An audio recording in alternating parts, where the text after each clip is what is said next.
pushed her off of me. When I pushed her off of me, she dropped the keys. She dropped the keys to her house. She told me she couldn't find her keys, which is on video. I told her, I don't care about your keys. I just got back in the car. I proceeded to leave. And when I had my side of the window down, she ran to my side of the window and punched me in my nose and ran off. And I had got out the car and ran after and pushed her. And when I pushed her, I had ran back to my car. It's all on video. You slid, she slid. Right.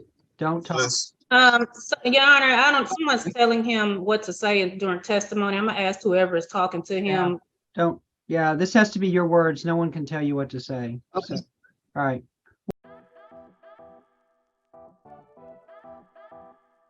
Welcome back to Family Court Drama. In today's episode, the plaintiff is seeking a temporary restraining order against her child's father, claiming he has abused her multiple times throughout their relationship. She alleges that in the most recent incident, she was attacked by him and his new girlfriend while dropping off her child. The defendant claims that his ex is the one who is abusive and that she was the aggressor during the incident. Let's get into this case and see what the judge thinks. The testimony you're about to give is the truth, the whole truth, and nothing but the truth. So help you God? Yes. Okay. All right. So, Mr. Wheaton, you're ready to go? Okay. All right. All right.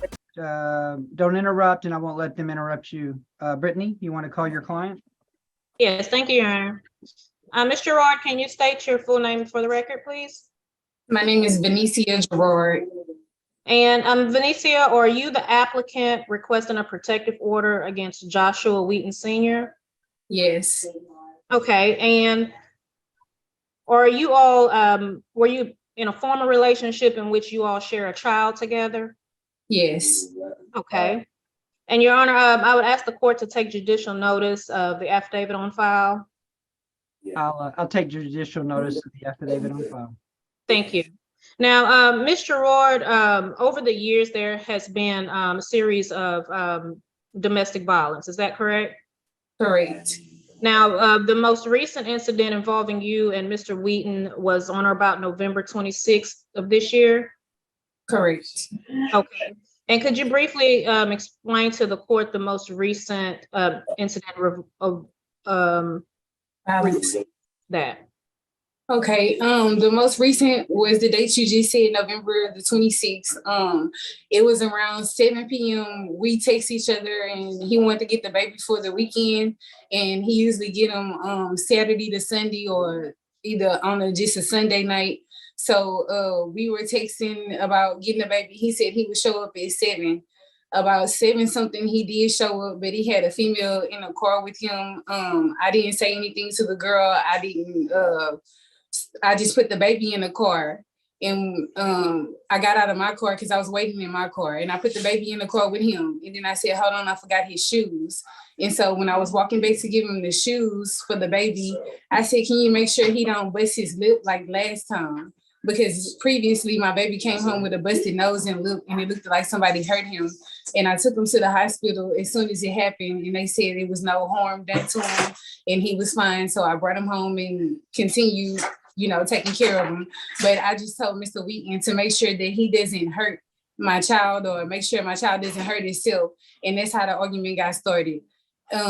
He said, "B word, don't tell me what to do in front of his company," or whatever, the girl that was with him. And I feel like he was just trying to play me or whatever in front of her, like curse me out in front of the girl.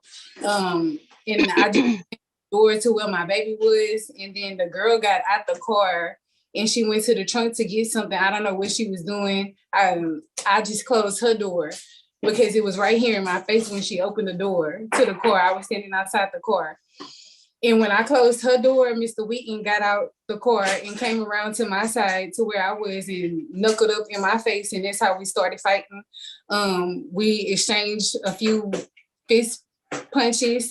And then he got in the car to proceed to drive off. I think I ran up to the car and kicked it or something. And he got out the car, chased me to my porch. And he started punching me in the back of the head. I had to ball up like this and cover my face. And after he punched me, the girl was telling him, no, come back to the car. And then he went back to the car and drove off. He stopped by my car and he started doing something to it. I don't know. And I ran over, but he drove away. And that's what happened. I called the police and called my parents and stuff. Okay.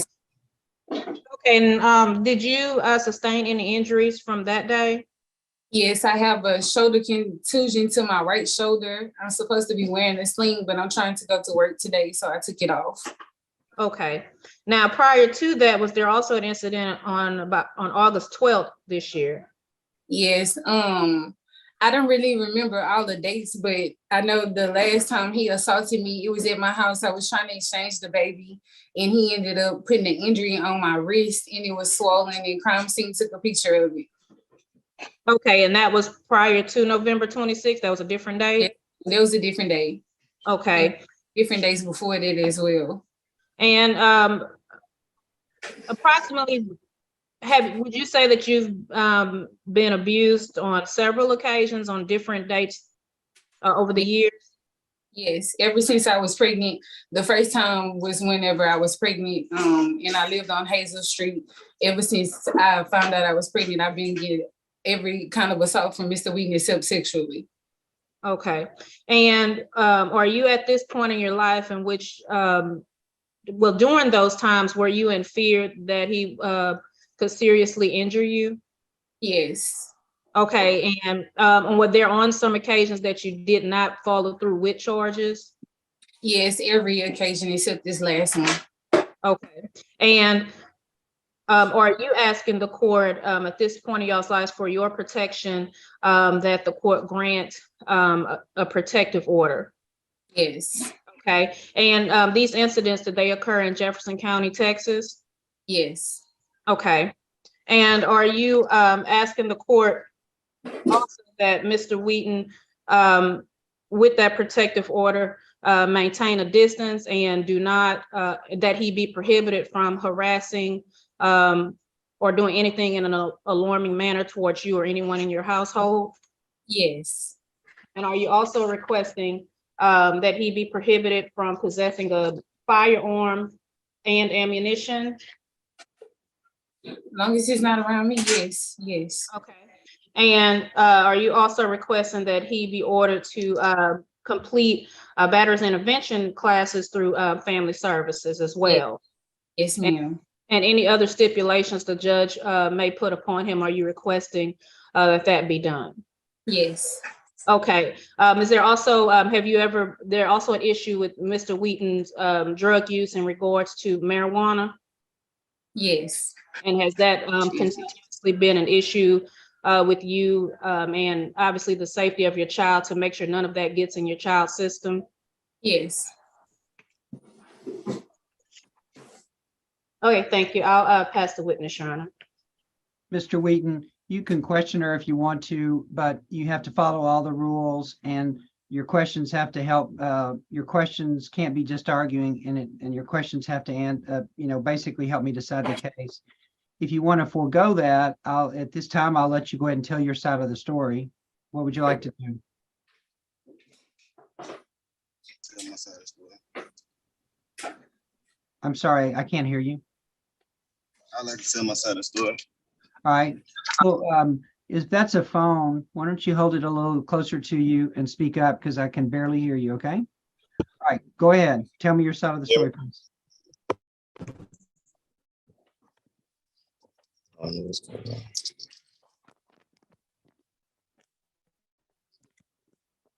Are you ready? Yes, sir. All right, tell me your side of the story. All right. Everything she said at the beginning about me meeting up with her at 7 o'clock, that was correct. When I met up with her, she had put my son in the car and she had told me that I want to get his shoes. I said, that's fine. She had went to go to her car to get the shoes. And my girlfriend got out the car and went to the trunk to get something out for her, for my girlfriend. And then she had came back with the shoes. She had slammed me because she seen my girlfriend door was open. She slammed the door. She started talking to me aggressive. She threw the shoes in the car. She had told me, make sure he don't have a busted nose, a busted lip like the last time. And I said, I just told her like, whatever.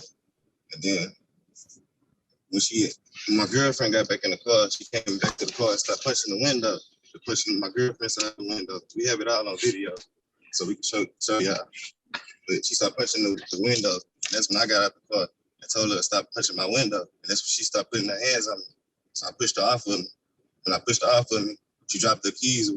She dropped the keys to her house. She told me she couldn't find her keys, which is on video. I told her, I don't care about your keys. I just got back in the car. I proceeded to leave. And when I had my side of the window down, she ran to my side of the window and punched me in my nose and ran off. And I had got out the car and ran after and pushed her.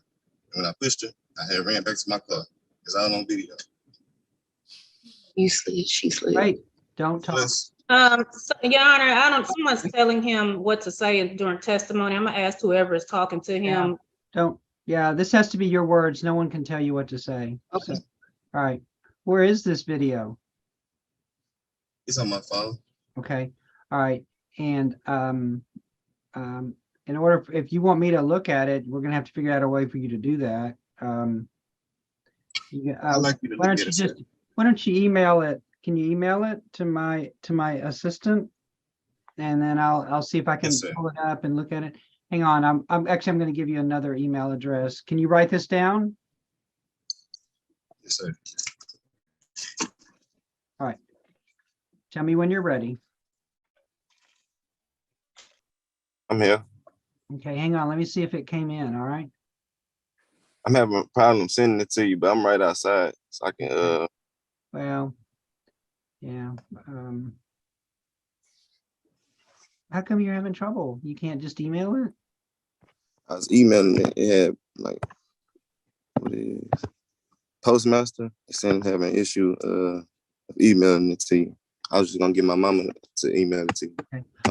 But you're kind of, I hate to be kind of rude, but we kind of push for time. I know. I know. If Listen, you use your discretion with this, there's also other incidents as noted in the affidavit that the court is taking judicial notice. I understand. Listen, Joshua, is there anything else that you want to tell me? You told me about the video, and I might be able to figure out something about that later. But is there anything else though that you need to that you want to tell me before I make a tentative decision? Yes, sir. I feel like she got the harass against me, but I feel like I'm being the one that's being harassed. She comes to my job harassing me, my boss. She left notes in my job.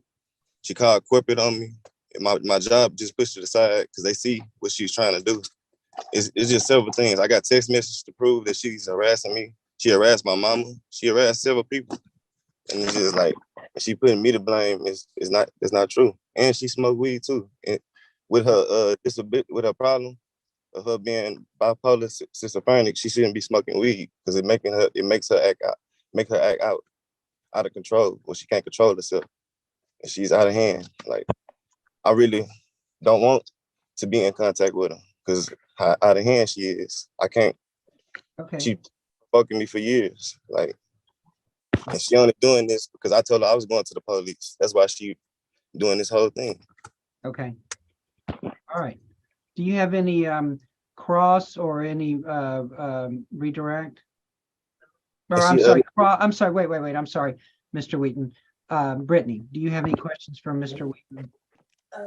Sorry. No, I don't think we would get very far, Judge. Okay. All right, Mr. Wheaton. Anything else? She sent threats on Facebook for somebody to hurt me. I have all evidence to show you. But you just don't have a way to get it to me. Yes, sir. But I'm outside. Okay. All right. And all right. So so some text messages and some video maybe. Brittany, do you have any rebuttal? Your Honor, I could ask Mr. Roard. Whatever you want. I mean, if you have any rebuttal, and after that, I'll make a decision. Okay, yes, Mr. Roard, have you heard the allegations that Mr. Wheaton just stated? Yes, ma'am. Would you like to respond? Yes. Okay. I just want to say, usually whenever I text him, it's to co-parent. And when things don't work out his way, or whenever you can look at child support, he owed me like $2,000 in arrears, and he does not follow the visitation schedule. And that's usually why we arguing, or why I text his mom and I called his job, yes, to see if they have the child support or why they're not making the payments, because I contacted the child support several times to see why. But as far as text messages, I have text messages as well. It's him trying to give me drugs or harassing me as well. So I feel like the text messages wouldn't be fair, because there's both double-sided. I can go back for years and pull up text messages as well. Okay. And Henry, do you all have an account with My Family Wizard? No, ma'am.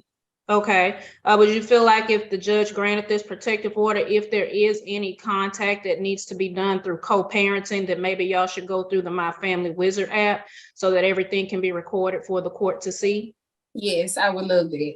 Okay. And as stated earlier, there isn't just a one incident. There has been several between you all in regards to domestic violence, correct? Yes, ever since I was pregnant, I have got a disturbance of the peace for eviction for him fighting me in my house. A woman seen him pour juice on my face before, and she called the police on him. He has been, the Beaumont police know him personally. Okay. That's all I have, Your Honor. Okay, all right. Then the court will find, now, Mr. Wheaton, you have 30 days to appeal this if you want, but I'm going to make a decision today. If you want to, but if you appeal and you want me to review that evidence, and if I grant the, I mean, not appeal, I should say, grant your new trial, I'll, at that time, I'll look at it. But for now, I'm going to, based on what I've heard so far, I am going to grant the protective order. Mr. Wheaton, because of the protective order, you are under Texas law ineligible to possess a firearm or ammunition. Beginning now, possession of a firearm or ammunition can lead to charges against you. Firearm is a legal term, and you should read the written admonishment that you will get when you get the order to see what devices qualify as a firearm and that you are ineligible to possess. If you have any questions about the laws that make you ineligible to possess a firearm or ammunition, or questions about how long your ineligibility to possess a firearm or ammunition lasts, I recommend that you contact an attorney. So, all right.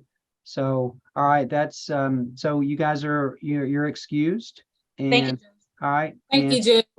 Okay, I don't think we have any other cases on the docket this morning. Maritza? I think that. Wow, what a case.